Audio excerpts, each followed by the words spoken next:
Hey, what's up everybody? Morph here today on Arknights Endfield. I'm gonna share with you guys my The Pan build! The Panda Boy! The guy from Jujutsu Kaisen. He is super duper strong, heavily slept on, incredibly slept on by all physical team fanatics. This is a free-to-play friendly build that you can play right now. If you have the Pan, you're ready to go. I bet you have these characters on the ready. So here we go. Why do I play the Pan? Alright, number one, I play the Pan because he's a Pan guy. He hits people with a walk. Wow! Super cool character. Plus, he's got the ninja moves with his ultimate. It's like Fruit Ninja, but with vegetables. Really cool character. Amazing AoE damage.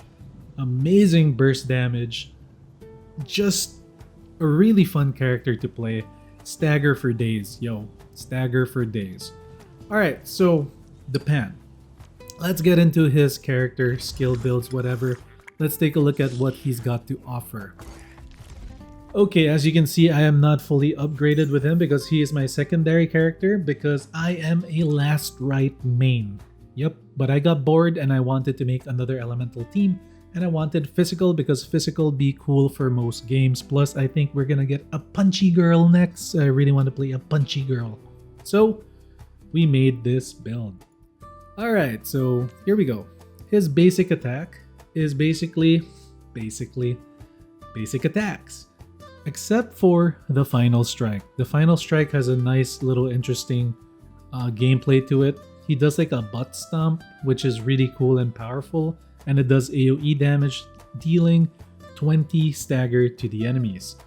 And as you can see here, the finisher attack is a 600% multiplier. Very good. And the final strike on the sequence, which is the butt stomp, deals 90% damage. Pretty good. Not bad at all. Next up is the walk skill. The one that I showed you, the one he like lifted up with a walk. That one. This does lift to the enemies, which creates vulnerability, which combos with Chen with her combo skill as well. So you're gonna be vulnerable stacking with this character. And you're gonna be using Flip the Walk as often as possible to keep the vulnerability stacks up. Next one is the Salt Bay move, More Spice. This is absolutely chef's kiss. The damage on this skill is insane, although I don't get to use it as often as possible. As much because by the time that I get 4 vulnerability stacks on the weaker enemies, they're dead already. So this is mostly for the beefier boys. That's why I chose to upgrade the battle skill first. Okay, so that's why it's only 6. But this skill is insanely strong. I've crit with this thing for over 100,000 damage. Not fully upgraded. Weapon not fully upgraded. And the Pan at level 80. So yeah. Not its full potential yet. And it's already dealing insane damage. Alright, next up is the Ninja move. This one, by the way, this consumes 4 stacks of vulnerability. It applies crush, and when you crush somebody, it deals massive damage. Plus, you get a 10% physical damage. It's like physical damage susceptibility on the enemy, but it's different. It's crush. So yeah, that works. Okay, and then, of course, you got the ult. The Pan slams the chopping board and forcibly lifting up all enemies in the area of effect. The AoE is pretty big. It's like a 3-meter circle around him, maybe 4-meter circle around him. So all the enemies go flying up with the vegetables. He slashes them while they're up there and does a massive final hit that also applies knockdown to the enemy. If you don't know what knockdown does, it also applies vulnerability. So, and it staggers. So every skill that the Pan does staggers, which is why he's a great staggering character. Really fun. That's why I said in the beginning, stagger for days. This also applies 2 stacks of vulnerability. You can go into another combo. Let's say you do chop and dunk. The enemy has 0 vulnerability.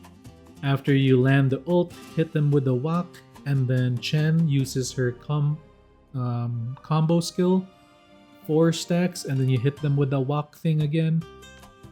So yeah, there's a lot of synergy with this one, and that's not all the synergy with the character. When you do the ultimate, it also gives you a passive buff called Salty or Mild. It is improved for every enemy hit by the final sequence of the ultimate. Gain 1 stack of prep ingredients for 20 seconds, maximum of 2 stacks. So this means when you have prep ingredients, hitting an enemy with the combo skill, the strong one, your E, the skill immediately shortens the cooldown by 40%. So your E is shortened by 40%. So when you do another 4 vulnerability stacking combo, by the time you have those 4 vulnerabilities up, you can hit them again with the whack, with the Salt Bay move. And of course, we got Reduced and Thicken, which when you consume 1 stack of vulnerability, the pan gains physical damage dealt 6% for 10 seconds. It can stack up to 4 times, which equals to, if you're good at math, 24% physical damage dealt. That is insanely powerful of a passive, because you will be consuming those vulnerability stacks all the time. Really strong. That's why he's a heavy damage dealer, lift crusher. He's a on the field, you control him type of DPS. He's fun to play. Great AoE potential at that. Now we talk about his weapon. When we take a look at his weapon right here, you might be thinking, I thought this was free to play.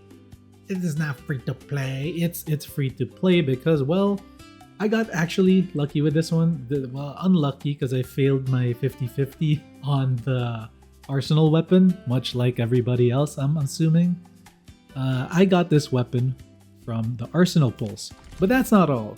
You can actually get this weapon 100% completely free if you just continue playing the game.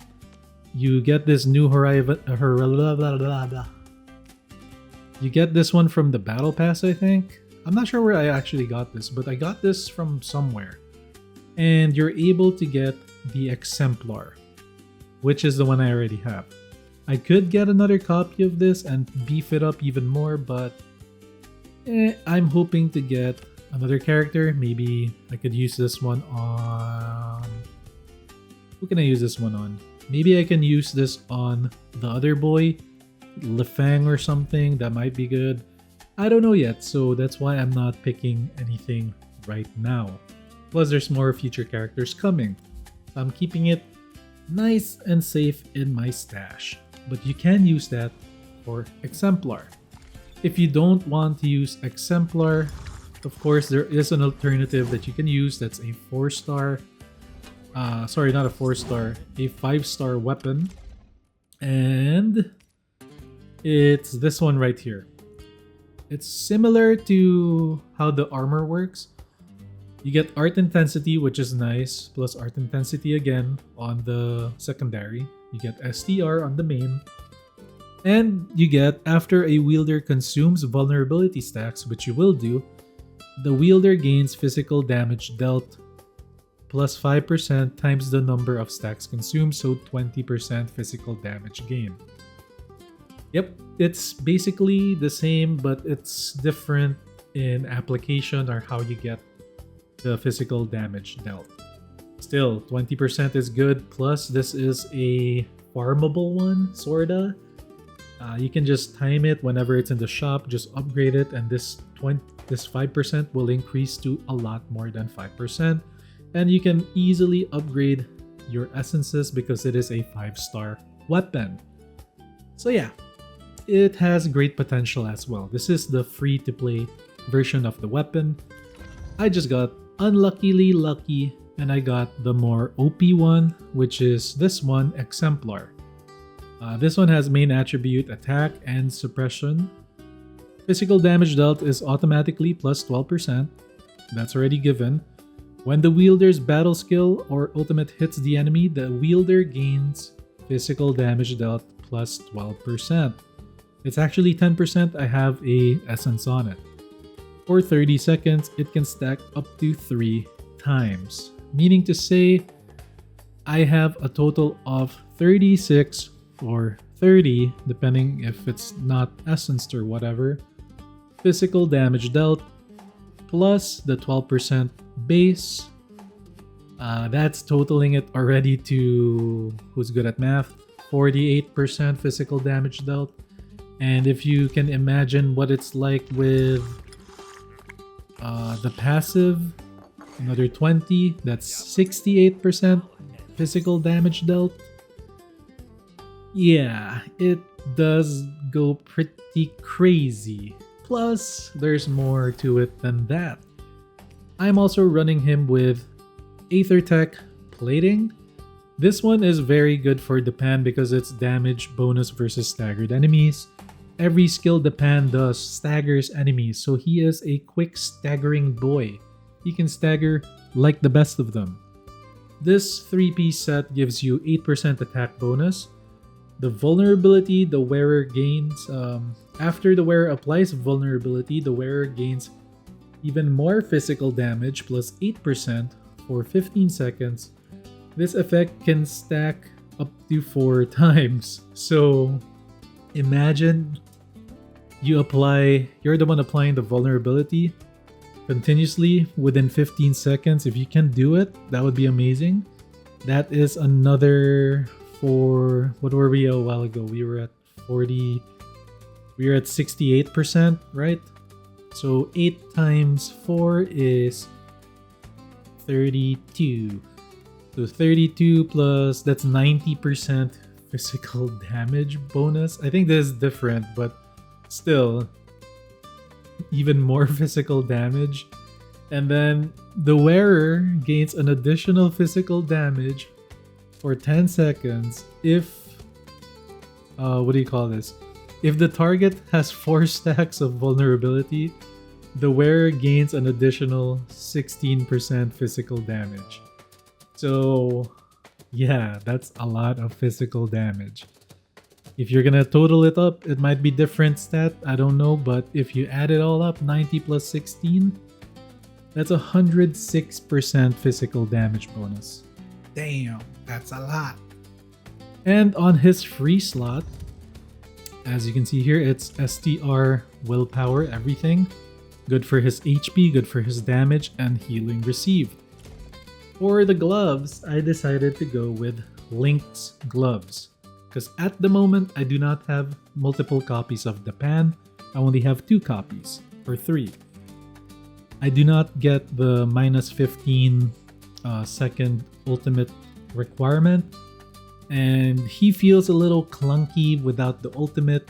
So it's nice to have the Link's glove giving you ultimate gain efficiency.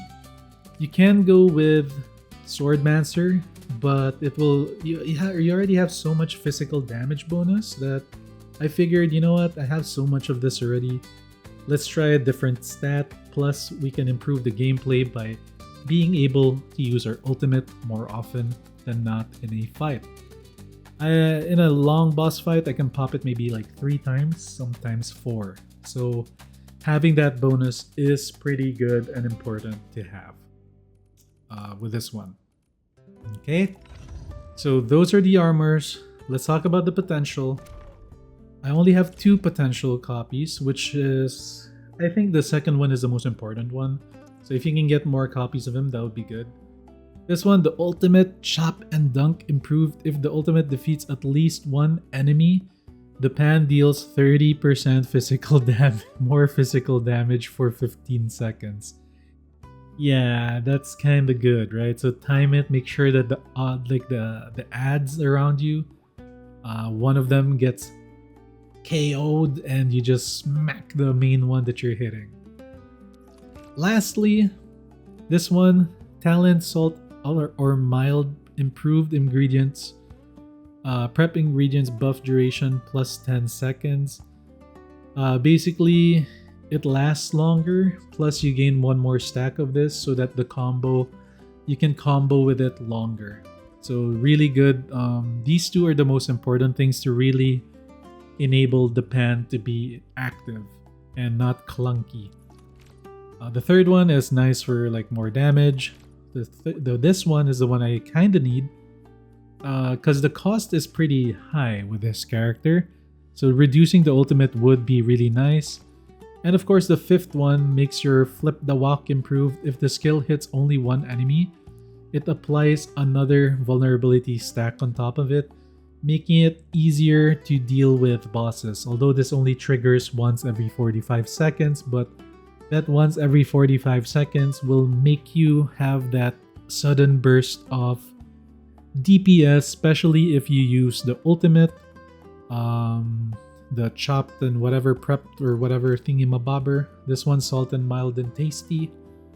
To do your E-combo setup. So you do bang bang bang ultimate, hit them with the whack thing, the E-combo bang, and then set up another 4 vulnerability, and then hit him again with the walk thing. This thing makes it easier to do because you'll need less skills and less SP to be able to get those 4 stacks of vulnerability.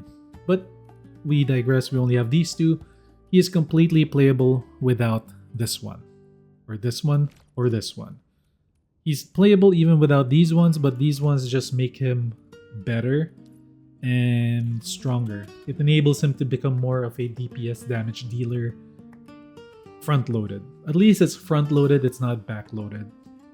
Nice. Okay, so that's the pan. Now, let's explain the team composition. Of course, you're gonna want Chen in there. Chen is really good for physical damage teams. Bestens, you guys already know, we'll talk about her skills a little bit. This one gives you lift, so it does vulnerability, although you'll almost never press this, not unless you're trying to break that red circle. If your reflex is quick enough and you click this one instead of the walk just for that, then good job. But that's the only time you're gonna press this, most likely. And then you're gonna do her E combo, which is shortened to 16 seconds, and I think it's shorter because I have her on max potential, which is also what pushed me to make this build for the pan. Why I decided to go physical, because I got max copies of her, as you can see there in the bottom. Best in slot for this character, in my opinion, is still the Sundering Steel, mainly because it is a 5-star weapon, and it's a powerful 5-star weapon at that. It gives you when you deal physical statuses like lift, the wielder gains attack, and it's you can have it stacked 2 times, which is really nice. Really easy, simple weapon to get and upgrade, especially if you did the pre-launch event. Okay, plus her ultimate. This thing does insane damage, by the way. Big damage. You're gonna be spamming this as often as you can. All right, next up, let's talk about her gearing. I put her with Swordmancer mainly because I want her to do more staggering, because she does stagger when you perfectly time the enemy with that red thing, the red circle, and then you hit them with your battle skill. You gain so much stagger on the enemy, and having this effect is also nice to have to like quickly staggerize the enemy. Okay, so stagger belt. For the gloves, I gave her this one for agility STR for even more art intensity. So it's an overall damage increase for her skills, ultimate, and other stuff, because she is your sub DPSer plus vulnerability source. Good character to have on the team. Now these characters are, the next two are special for my situation. If you have Catcher set up, you can replace, I think Ardelia would be easier to replace than, well, the combo with Ardelia is a little bit tricky to do. It is possible to get that physical susceptibility, Plus her weapon is nice, so maybe keep Ardelia and then change Snowshine. But if you want to play the way I play, which is highly underrated, and I think this is actually pretty good, we go with Snowshine. I've been... This character has so much mileage in my account. Alright, so Snowshine, if we take a look at her skills, if you're not familiar, Saturated Defense. This one will give you protection. This is important to note, protection. It's basically a parry skill, a parry button, bang, I parried your skill, I can deal damage to the enemy, applying Cryo Infliction on them. Cryo Infliction isn't important to the build, but the protection is.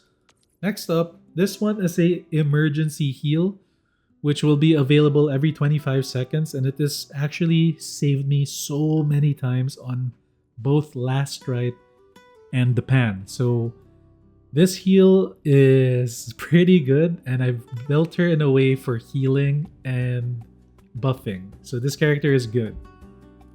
Next up is Frigid Snowfield. This is the main reason why I have her on the team, besides protection. Frigid Snowfield is probably the game's best CC control for the enemies on the field. Because the enemies are not moving, they're frozen in place, it's easier for the Pan to hit them with his ultimate plus the walk skill. And that's not all. When you hit any solidified enemy with a physical skill that does vulnerability or physical statuses, it shatters them. And the shatter damage is pretty big. It's a pretty big number, and it's kind of like a wombo combo, jumbo wombo combo type thing. Shatter plus the physical damage skill plus the skill of snow plus the ultimate damage itself compiles into a pretty cool combo with this character. And she has amazing uptime with the ultimate because of the build that I did with her. Okay, now it's down to the weapon. As you can see, it's level 40. I don't really use her. I don't upgrade the support's weapons just because they're like support. I don't really rely on their DPS. Best in slot is Finishing Call for more HP treatment effect because of the combo skill. The combo skill's HP treatment effect is greater, which is her main healing. Okay, so next up is her armor set, and this is where things get creative on my end. I went with a full-on ultimate gain efficiency build because it's not only because I want her to ult more for more solidification and shatter, it's because it's also will and intellect. Intellect is not too important, although it is pretty nice whenever you have those enemies that deal beam damage or those stupid like spit or like toxic damage, whatever. She doesn't die from that because of how much int we're getting extra. Okay, her main stat is STR, and I think willpower is the secondary. So we're doing pretty good because we have willpower on top of that. Or, you know, it's a secondary skill. It's not bad. Right, so secondary, will, and will again. What do you call this? The whole point of this armor set is the ultimate gain efficiency. That's why I also got Bone Crusher, which is will and agility. Agility is nice because it's a little bit more defensive padding for you. Plus you get ultimate gain efficiency again. So she's a ultimate gain efficiency. You gotta spam her ult whenever, because there is a little bit of a bonus with this character. If we take a look at her passive right here, battle skill saturated defense is improved after successfully retaliating an enemy. Snowshine gains another 6 ultimate. If you upgrade this to when like past 60, although I'm out of protohedrons, it becomes 10 ultimate. Really cool. Let me take a look at what this is. It's just more DPS. Oh, there's the one for more stagger when you interrupt. Yeah. Alright, so last but not the least, the final member of my team for the pan is Ardelia. For now. I do like Ardelia a lot because she does do a lot of buffing and debuffing, plus she heals. It's just that it's a little tricky to set up her combo properly when you just want to like stack vulnerability on top of the enemy. So you have to kind of perfectly time the timing of the skills. Okay, so the best way to do Ardelia is to do her combo is two ways. Introduction to the fight or to the boss, you do not use any skills and do a final strike so that you activate your combo skill, which puts corrosion on the enemy, and immediately follow it up with her battle skill to get physical susceptibility, which is a huge debuff for the enemy and a huge buff for us. We deal a lot more damage this way. So she is good for that. Don't get me wrong. It's just that with all the chaos going on, almost all the time stuff has a vulnerability. But if you're a good player, you can time, you know when there's no vulnerability. So if you're very good, there's no vulnerability after the pan hits his combo skill. And sometimes, because the way the game works, you're able to save the combo sequence of your basic attacks. Even if you do a combo skill, it follows it up with a final strike.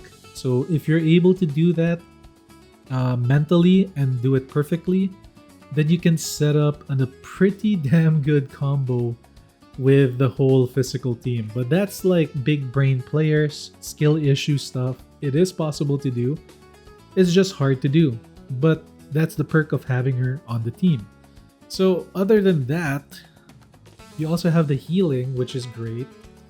Her passive allows you to use the skill again if you perfectly time it, I think.